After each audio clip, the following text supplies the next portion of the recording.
Sa number 8, Bacolodnon nga physician-scientist na tala na magbaton sa Jose Rizal Heritage Award.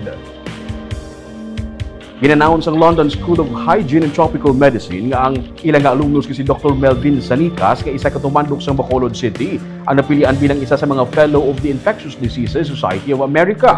Isa sa mga pinakamataas nga pasidungog na ginahatag sa mga outstanding leaders sa patagsang infectious diseases. Si Sanicas ang isa ka physician-scientist nga may 20 na katuig experience sa immunology, infectious diseases, kag vaccinology.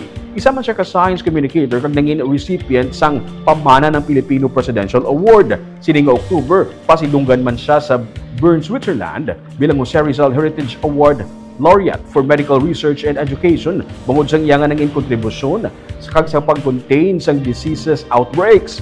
Isa ini ka international distinction sa Jose Rizal Heritage sa Switzerland. Ginhatag ini sa mga individual, grupo kag leaders nga ang ginahimo nagapakita sang legasiya sang national hero si Dr. Jose Rizal.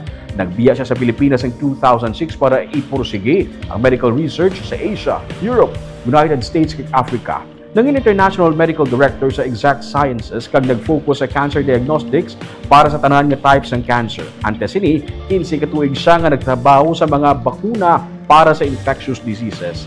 Nangidako ang kontribusyon ni Dr. Sanicas sa global health sa pagpakigbato sa COVID-19, sa pagdevelop sang bakuna kontra influenza, dengue, tuberculosis, kag iban pa nga mga infectious diseases.